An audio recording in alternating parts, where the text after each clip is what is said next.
Bienvenue, chers téléspectateurs, à cette édition en langue française.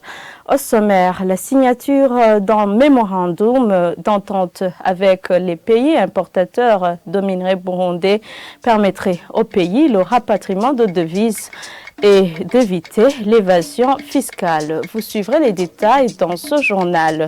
Et dans le contexte où le pays se prépare à 16 jours d'activisme contre les violences faites aux femmes et aux filles, Godelieve Manirakiza, présidente de l'association des femmes rapatriées au Burundi, appelle les victimes des violences faites aux femmes et aux filles de dénoncer ces crimes pour avoir accès à une assistance adéquate. Tout de suite, les détails.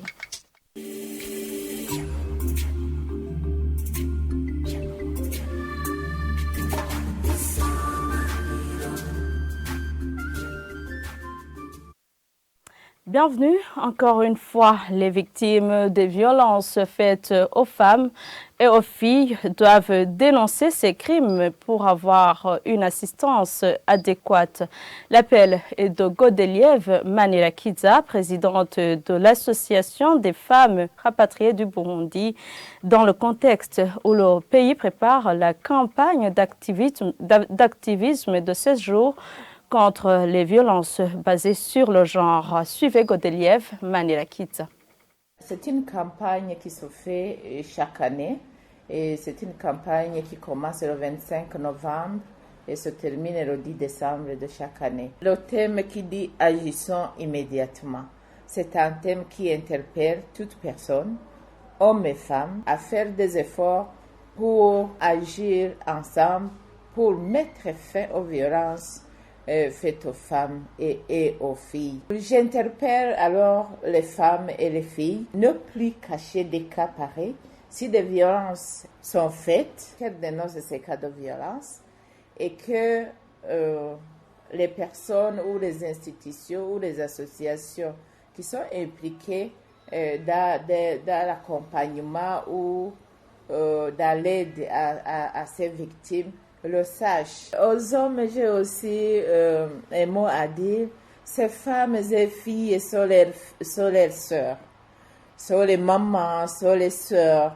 Alors, si ces personnes sont violées, subissent des violences régulièrement, il faut que ces hommes soient sensibles pour qu'eux aussi puissent contribuer dans la protection de leurs sœurs, enfants et mères. Il y a des avancées, il y a la loi réprimant les violences de tout genre, mais il faut que cette loi soit bien appliquée, que cette loi puisse vraiment amener des solutions et des réparations à ces femmes, à ces filles victimes de violences basées sur le genre, que la loi soit appliquée convenablement.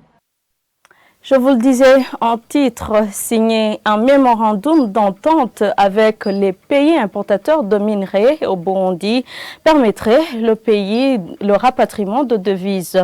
Pierre Ndouayo, président de l'association burundaise des consommateurs à Buko, l'a déclaré ce vendredi lors d'un atelier qu'ils ont organisé sur le suivi de la mise en application des recommandations à l'endroit des institutions supérieures de contrôle. Cela permettrait également d'éviter l'évasion fiscale. Armel Moutore. La non-adhésion du Burundi à l'ITE, l'initiative pour la transparence dans les industries extractives, constitue un frein à l'attractivité du pays pour les investisseurs étrangers dans le secteur des mines, comme le souligne Pierre Ndouayo, président de l'association burundaise des consommateurs Abuko TI, qui a organisé cet atelier. L'important de l'adhésion à l'ITIE, c'est la transparence en fait dans la gestion de ces ressources naturelles, que ce soit au niveau légal, mais au niveau le fonctionnement institutionnel. Et l'adhésion, ça va donner la confiance aux investisseurs, comme vous le savez. Et le secteur minier demande des investissements importants qui, en principe, viennent de l'extérieur. Et si les investisseurs jugent que le secteur n'est pas du tout transparent, donc, ils auront de la peine à mobiliser leurs ressources pour venir investir ici chez nous. Mais nous avons vu que le processus quand même est avancé pour la satisfaction de la population burundaise. La signature d'un mémorandum d'entente avec les pays d'exportation des minéraux permettrait le rapatriement des devises et la lutte contre l'évasion fiscale, selon toujours Pierre Ndouaye. Le mémorandum d'entente entre le Burundi et les pays où les minéraux sont exportés, ça va permettre, donc c'est vraiment une véritable transparence, ça pourra voir que ce qui est déclaré à l'exportation correspond à ce qui est déclaré dans les pays où les matières premières ou les ressources minérales sont exportées. S'il n'y a pas de discordance entre les données déclarées à l'exportation et les données qui sont recueillies dans les pays importateurs, donc ça va rassurer que la transparence dans ce secteur est tout à fait totale, parce que dans les pays d'exportation, il y a un cadre légal, mais aussi des structures institutionnelles performantes, de façon qu'il n'y a pas lieu de tricher sur les quantités qui sont acheminées dans ces pays d'accueil. L'amputation de la mission juridictionnelle à la Cour des comptes, organe habilité à auditer les comptes publics, est l'un des handicaps à la publication des rapports sur le fonctionnement du secteur minier, selon le représentant de la Cour des comptes dans cet atelier. La Cour des comptes a un problème de cadre légal. Comme vous le savez, avec l'amputation de la mission juridictionnelle en 2006, je pense que le cadre légal régissant la Cour des comptes devrait se conformer à la nouvelle constitution. Parce que cette mission juridictionnelle a été amputée sur base de la constitution de 2005. Et ce qui est à signaler, c'est qu'avec la constitution de 2018, la nouvelle constitution a restauré la mission juridictionnelle de la Cour.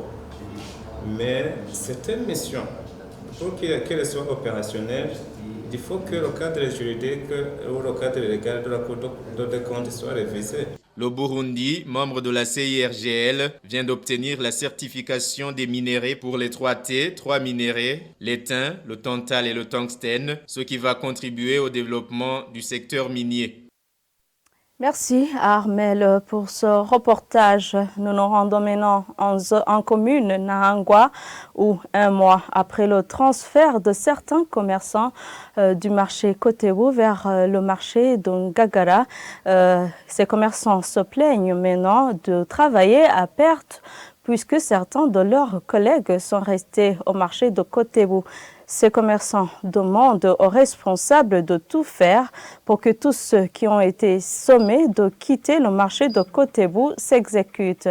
Le commissaire du marché de Ngagara tranquillise et déclare que cette question est en train d'être résolue. Sheila Irambona.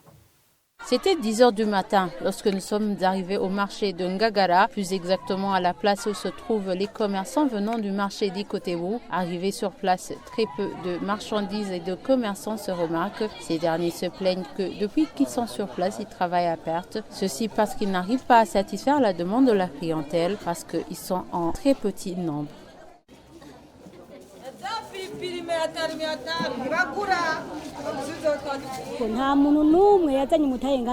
Personne ne possède le capital qu'elle avait avant d'arriver ici. Elle a débuté avec 50 000 francs. Je suis persuadée que maintenant, elle en a 10. Par exemple, moi, je ne peux pas avoir de bénéfices car le marché ferme entre 9 h et 10 h. À midi, on cherche un endroit et on dort. Même celle qui veut rentrer rentre à 15 h. Imaginez-vous, étant parent, rentrer à 15 h les membres douilles, ce n'est pas facile. Si nous analysons bien, les clients n'arrivent pas à avoir tous les condiments ici. Ils achètent les tomates ici et sont obligés d'aller acheter les poivrons et les aubergines au marché de Kotebu. C'est pour cela que le marché ne fonctionne pas normalement, car les clients ne peuvent pas venir ici rien que pour les tomates. Ils demandent aux responsables de les aider pour que ceux qui sont restés au marché Kotebu reviennent à Ngagara afin que le marché fonctionne normalement. Que tous ceux qui vendent leurs produits derrière le marché Kotebu reviennent ici, car normalement, les clients se rendent là où se trouvent les produits. Que tous ceux qui sont derrière aussi reviennent ici. Le mieux pour nous serait que toutes ces marchandises qui se trouvent derrière le marché Kotebu soient amenées ici pour que nous puissions écouler nos produits. Ce sont ces marchandises qui se trouvent au marché Kotebu qui empêchent ce marché de bien fonctionner. Nous sommes venus ici pour nous enlisser dans une mauvaise situation. Un appel également lancé par le président de l'association des commerçants du marché de Ngagara. Que le maire de la ville, lui qui ne cesse de nous épauler, continue et qu'il nous ramène toutes ces marchandises qui se trouvent derrière le marché Kotebu. Comme cela, les gens vont trouver sur place tous les produits qu'ils veulent acheter. Le commissaire du marché de Ngagara indique qu'il est au courant de ce problème et tranquillise. La question est en train d'être résolue. Ces commerçants viennent de passer plus d'un mois dans ce marché de Ngagara. Certains responsables des communes demandent de bénéficier plutôt des taxes sur les installations de la Régie des eaux. C'est au moment où les autres entreprises para-étatiques comme le TB pour le thé et le DK pour le café, payent une taxe dans les communes. Cela a été dit ce jeudi dans un atelier sur la gestion des services publics de l'eau et de l'électricité organisé par l'autorité de régulation des secteurs de l'eau potable et de l'énergie à Rennes. À la Régie des eaux, ils disent que c'est une question qui doit être traité au niveau supérieur. Arthur Kavaouchi pour les détails. La question qui est revenue à maintes reprises dans cet atelier est la taxe qui est payée dans les communes par les entreprises para-étatiques, mais que la Régie des eaux ne paie pas. Pour cet administrateur de la commune Issaré dans la province de Bujumbura, la Régie des eaux leur prend de l'eau et leur laisse l'érosion. La Régie des eaux est une société para-étatique, tout comme le TB et le DK. Sur un kilo de café ou de thé, il y a une somme à payer dans la commune pour aider dans le développement des communes où ils cultivent ce thé ou ce café. Mais la Régie des eaux nous prend l'eau et des fois, nous devons faire face à l'érosion à cause du captage d'eau qu'ils ont fait. Mais il n'est d'un rien dans le développement. Je souhaiterais que ce soit bien étudié et voir une somme à donner pour que là où ils captent l'eau, la population puisse aussi bénéficier de notre projet et dire qu'ils ont un beau partenaire. Pour cet autre responsable venu de la province de Bujumbura, la commune devrait bénéficier sur la vente de l'électricité et de l'eau par la Régie des eaux.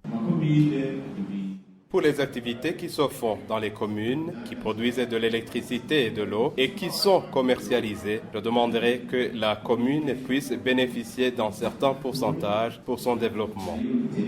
À cela, le chargé de la production de l'eau au sein de la Régie des eaux souligne que le paiement de cette taxe est une question qui devrait être traitée au niveau supérieur. La Régie des eaux couvre tout le territoire national et capte l'eau dans plusieurs communes du pays. Payer cette taxe serait un problème, mais c'est une des questions que vous posez et qui devrait être traitée au niveau supérieur et non à la Régie des eaux. Ces administratifs communaux trouvent que les entreprises para-étatiques devraient payer la taxe sur les ventes pour apporter leur appui dans le développement des communes. En actualité internationale en Éthiopie, l'ONU affirme que ce pays retient 72 chauffeurs du PAM qui est dans le nord du pays qui est en guerre. D'après les informations que nous tirons de France 24, jusqu'à maintenant, le gouvernement n'a pas encore donné des informations les concernant. Images et commentaires. En l'espace de quelques jours, les arrestations d'employés de l'ONU ou de contractuels se sont multipliées en Éthiopie. Depuis mercredi, quelques 70 chauffeurs du Programme alimentaire mondial sont retenus par les autorités, qui n'ont donné aucune information sur leur origine ethnique, mais il semblerait qu'ils aient enfreint la loi. Un employé de l'ONU doit respecter la loi du pays. Nous ne sommes pas dans l'espace, mais en Éthiopie. Chacune des lois du pays doit être respectée. Sans cela, ils seront tenus responsables, qu'ils soient à l'ONU ou dans l'Union africaine. L'augmentation des détentions coïncide avec l'entrée en vigueur de l'état d'urgence dans le pays. Il a été décrété la semaine dernière par le gouvernement d'Abiy Ahmed, alors que la capitale est menacée par les rebelles du Front de libération du peuple du Tigré, en conflit avec Addis Abeba depuis un an. Plusieurs milliers de Tigréens seraient en ce moment détenus de manière arbitraire. 22 employés de l'ONU et membres de cette ethnie ont été arrêtés mardi après un coup de filet. Une dizaine seraient encore en détention. Jusqu'ici, nous n'avons reçu aucune explication officielle. Un nombre important d'employés de l'ONU et des contractuels engagés par le PAM sont encore en détention. Nous poursuivons notre discussion avec le gouvernement pour assurer leur libération. Des efforts diplomatiques aussi, menés notamment par l'Union africaine et les États-Unis, avec le soutien des Nations unies, se sont intensifiés ces derniers jours pour tenter d'obtenir un cessez-le-feu. Mais l'ONU rencontre des difficultés. Elle est régulièrement accusée d'ingérence par l'Éthiopie. Et c'est par ici que prend fin ce journal. Merci à tous de l'avoir suivi. Restez fidèles à la télévision Isanganiro.